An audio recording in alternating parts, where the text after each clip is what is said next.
जितने भी छात्र छात्राएं हैं जो कि कल अपना एग्ज़ाम देंगे, जो कि हिंदी का एग्ज़ाम देंगे, जिसमें क्षितिज और कृतिका, जी हाँ, जो कि क्षितिज और कृतिका से जितने भी जो कि सब्जेक्टिव सवाल पूछे जाएंगे, सारे सवालों को हम लोगों ने जमा कर लिया है और आप लोग को वही सारे इम्पोर्टेंट क्वेश्चन जो कि बताएंगे, जिसमें सब्जेक्टिव के अंदर कितने ऐसे जो कि सवाल हैं जो कि बार बार पूछे जाते हैं, उन सभी को हम लोगों ने जमा कर लिया है, जो कि प्रत्येक बोर्ड एग्ज़ाम में बार बार पूछे जाते हैं, जिसमें हम लोगों ने क्षितिज और कृतिका से सवाल उठाए हैं, जो कि इस बार के 18 जनवरी में होने वाले एग्ज़ाम यानी कि कल होने वाले एग्ज़ाम में पूछने के ज़्यादातर चांस है, जिसमें अगर आप लोग सारे सवालों को देख लेते हो तो आप लोग के 50 में 50 मार्क्स आने के चांस और बढ़ जाते हैं। ठीक है, तो चलिए हम लोग डिस्कस करते हैं कौन से वो सवाल हैं। और इससे पहले हम लोगों ने और भी MCQ वगैरह सवालों को हल किया है, तो आप लोग जाके चेकआउट जरूर कर सकते हैं। आप लोग देख सकते हैं हमारे PDF में हम लोग आ चुके हैं। तो ये हम लोग का फर्स्ट क्वेश्चन है, जो कि गोपियों के अनुसार राजा का धर्म क्या होना चाहिए, केवल हम लोग का फर्स्ट क्वेश्चन है। सेकंड क्वेश्चन की ओर हम लोग बढ़ते हैं। सेकंड क्वेश्चन हम लोग का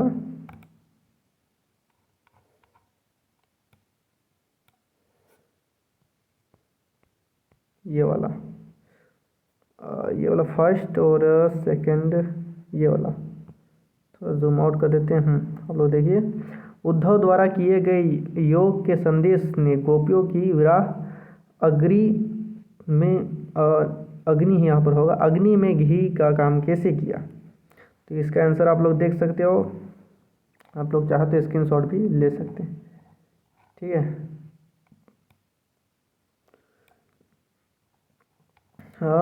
नेक्स्ट क्वेश्चन, परशुराम के क्रोध करने पर लक्ष्मण ने धनुष के टूट जाने के लिए कौन कौन से तर्क दिए, जो कि संवाद में आप लोगों ने देखा ही होगा कि निम्न तर्क दिए थे, जैसे कि धनुष को तोड़ने वाला आपका ही कोई दास होगा, ऐसे धनुष तो बचपन में हमने कई बार तोड़े हैं पर किसी ने हमसे कुछ नहीं कहा। ये इस प्रकार से जो कि लक्ष्मण ने तर्क दिए थे, तो उन्हीं तर्क को लिखना है। सबसे पहले आपको स्टार्टिंग करना है कि परशुराम क्रोध करने पर लक्ष्मण ने धनुष तोड़ने के निम्न तर्क दिए या फिर निम्नलिखित तर्क दिए, जिसमें एक प्रेजेंट करने का जो तरीका है वो थोड़ा बेहतरीन ढंग से होता है। ठीक है, ये भी बहुत ही ज़्यादा प्रचलित क्वेश्चन है, जो कि बार बार पूछा जाता है। नेक्स्ट बात की जाए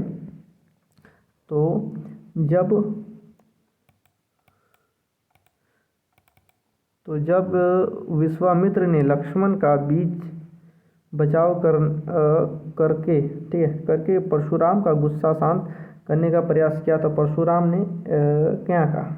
ठीक है, तो क्या कहा उसी का ये सवाल है।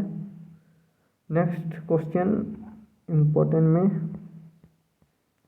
ये वाला, चांदनी रात की सुंदरता को कवि ने किन किन रूपों में देखा है। तो किन किन रूपों में देखा है, निम्न रूपों में देखा है, आप लोग करके लिख सकते हैं इसको। नेक्स्ट, कवि बादल को गरज कर बरसने के लिए क्यों कह रहा, ताकि देखिए कवि धरती पर बड़ा बदलाव चाहता है, इसके अलावा व्यक्ति अथवा अन्य जीवों में उत्साह चाहता है, उमंग और जोश भी भरना चाहता है, इसलिए कवि जो है बादल को गरज कर बरसने के लिए कहता है। ये इसका आंसर, जो कि बार बार पूछे जाते हैं ये सारे सवाल। नेक्स्ट जो क्वेश्चन है, कवि बादल से फुहार, रिमझिम या बरसने के स्थान पर गरजने के लिए कहता है, क्यों। तो मतलब बरसने के लिए कहता है, बट उसके साथ ही साथ गरजने के लिए भी कहता है, क्यों कहता है वही आपको बताना है। नेक्स्ट क्वेश्चन, कविता का शीर्षक उत्साह क्यों रखा गया, वो बता देना है।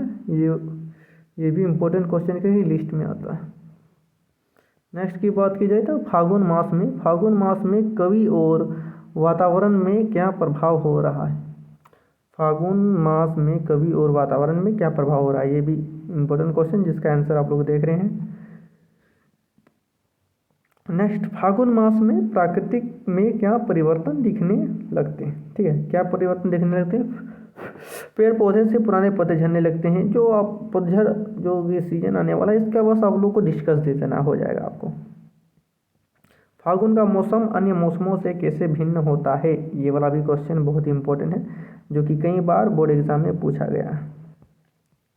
नेक्स्ट में, यह दंतुरित मुस्कान कविता का संक्षिप्त परिचय दें। ठीक है, ये भी एक इम्पोर्टेंट क्वेश्चन है, ये भी आते रहता है। नेक्स्ट क्वेश्चन, बच्चे की दंतुरित मुस्कान का कवि के मन पर क्या प्रभाव पड़ता है? ये हो गया। और नेक्स्ट, बच्चों की मुस्कान और बड़े व्यक्ति की मुस्कान में क्या अंतर है? ये आपको बताना है, जो कि बच्चा का मुस्कान और बड़े व्यक्ति के मुस्कान में क्या अंतर है, वो भी बता देना है। नेक्स्ट जो क्वेश्चन है, कवि ने, ठीक है, कवि ने बच्चे की मुस्कान के सौंदर्य को किन किन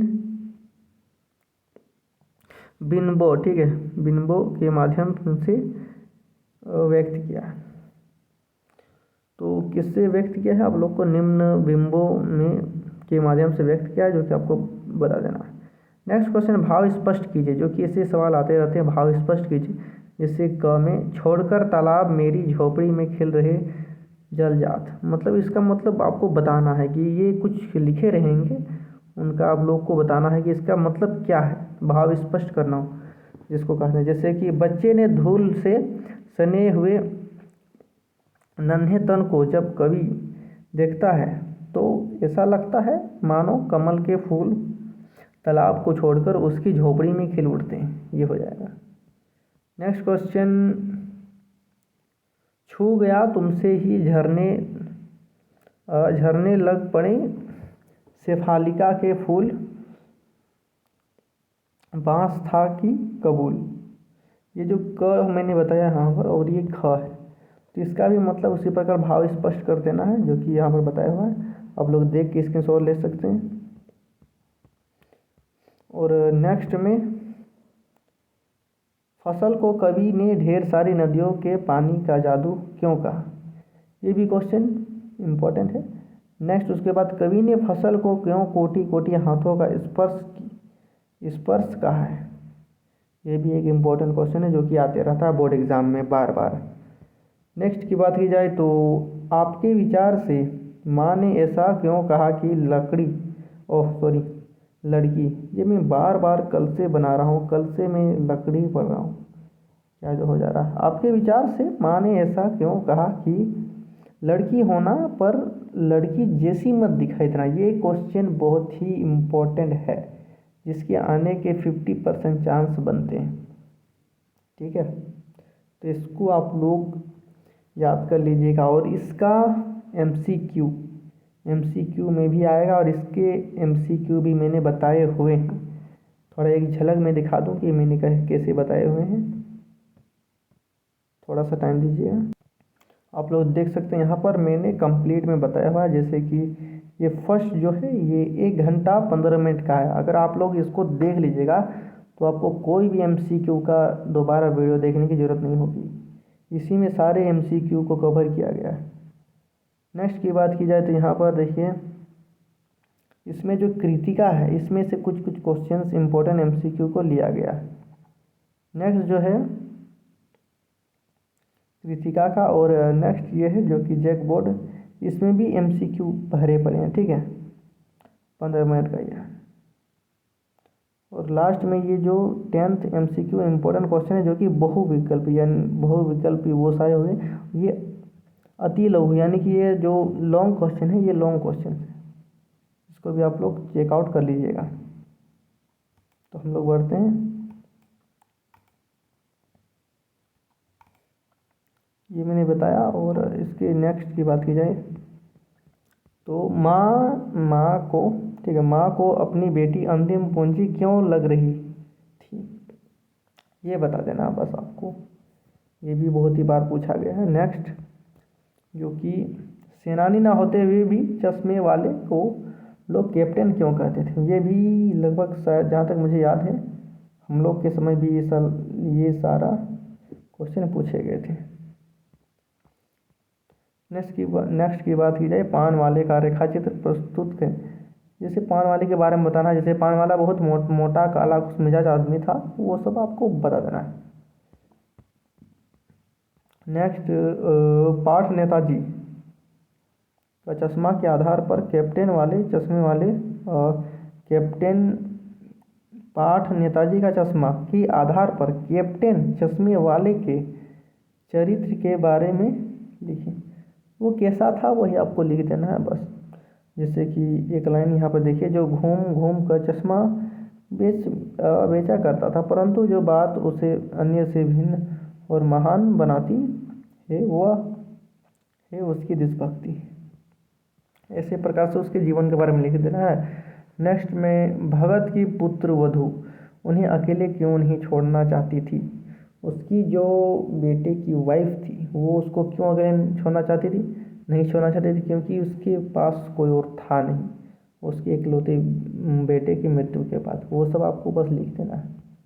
उसके खान पान वगैरह उसकी देखभाल कौन करेगा, इसीलिए भगत ने अपने बेटे की मृत्यु पर अपनी भावनाएं किस तरह व्यक्त की वो बता देना है। आप लोग थोड़ा देख लीजिए। इसका PDF का लिंक रहेगा डिस्क्रिप्शन में, कमेंट कीजिए, तुरंत भेज देंगे, ठीक है, कोई दिक्कत नहीं होगा। हमारी टीम हमेशा अवेलेबल रहती है, आप लोग बस कमेंट कीजिएगा। नेक्स्ट की बात की जाए, ये देखिए, लेखक ने सेकंड क्लास का टिकट क्यों खरीदा। देखिए, सेकंड क्लास का वो इसलिए खरीदा ताकि वो सेकंड क्लास बोगी में बैठेगा और खिड़की से झांकेगा, और मतलब जो लेखक था वो तो कुछ कुछ कहानियाँ देखकर वो लिख सकता था, इसीलिए वो सेकंड क्लास में बैठा था। ये बस लिख देना है। नेक्स्ट में, नवाब ने खीरे के फांकों को खिड़की से बाहर क्यों फेंक दिया। नवाब नस्ल में, ये सब आपको बस लिख देना है। ये भी एक इम्पोर्टेंट क्वेश्चन है जो कि बार बार पूछा जाता है। नेक्स्ट, लेखक ने फादर बुल्के की मानवीय करुणा के दिव्य चमक क्यों कहा है। ये भी अक्सर पूछे जाते हैं, इसका भी मैं कहूँ तो 50% चांस है। नेक्स्ट, बिस्मिल्लाह खां को काशी का नायाब हीरा क्यों कहा जाता है। ये भी इम्पोर्टेंट। बिस्मिल्लाह खां और शहनाई एक दूसरे के प्रतीक हैं, कैसे। देखिए, जो बिस्मिल्लाह खां है यहाँ से एक क्वेश्चन तो जरूर रहेगा, अगर नहीं आएगा तो बहुत ही कम चांस है। बिस्मिल्लाह खां ने शहनाई के माध्यम से विभिन्न धर्मों को जोड़ने का कैसे प्रयास किया, ये भी एक क्वेश्चन है। और शहनाई से डुमराव का क्या संबंध है, ये भी एक क्वेश्चन बनता है। नेक्स्ट, बिस्मिल्लाह खां को बचपन में शहनाई सीखने में किसने प्रेरित किया। ये हो गया, जो कि ये हो गया आपको सारे क्वेश्चन, और भी कुछ क्वेश्चन है वो भी बता देता हूँ। अब आप लोग इन क्वेश्चनों को देखिए, जैसे कि माता का आंचल पाठ में बेजू तथा बच्चों ने किसे तथा क्यों चढ़ाया, उसका क्या परिणाम हुआ, बस वो बता देना। आप लोग इसका ये देख सकते हैं, थोड़ा जूम आउट में कर दो ताकि आप लोग स्क्रीनशॉट भी ले सकते हैं। नेक्स्ट क्वेश्चन, जॉर्ज पंचम के नाक लगवाना क्यों जरूरी था। जो कि नाक था कटी हुई थी तो उसको लगवाना क्यों जरूरी था, वो बता देना है। नेक्स्ट में, महारानी के आगमन के लिए भारत में क्या क्या तैयारी की गई, ये हो गया। नेक्स्ट हो गया, जॉर्ज पंचम की नाक को लगवाने के लिए मूर्तिकार ने क्या प्रयास किया, मतलब क्या प्रयास किया मूर्तिकारों ने जो कि नाक लगवाने के लिए।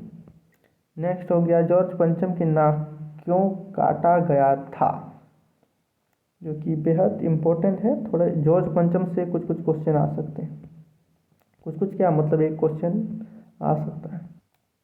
तो यही थे हमारे कुछ इम्पोर्टेंट क्वेश्चन जो कि आपको 50 में 50 मार्क्स दिला सकते हैं, जो कि कल पूछे जाएंगे। अभी मैं अगर बात करूं तो आप लोग ऊपर में टाइम देख सकते हो, 9:14 हुआ, ठीक है। आप लोगों ने टाइम देख लिया, डेट भी देख ही लिया होगा, और एक बार दिखा देता हूँ, डेट देखिए ऊपर में अभी मैं बना रहा हूँ। तो आप लोग का ये सवाल आएगा, आप लोग तैयारी कर लीजिए, और क्षितिज और कृतिका दोनों से मैंने बता दिया, और यही सवाल बार बार पूछे जाते हैं, तो तैयारी बढ़िया से कीजिए। हम आपको किसी और नए टॉपिक्स में मिलते हैं।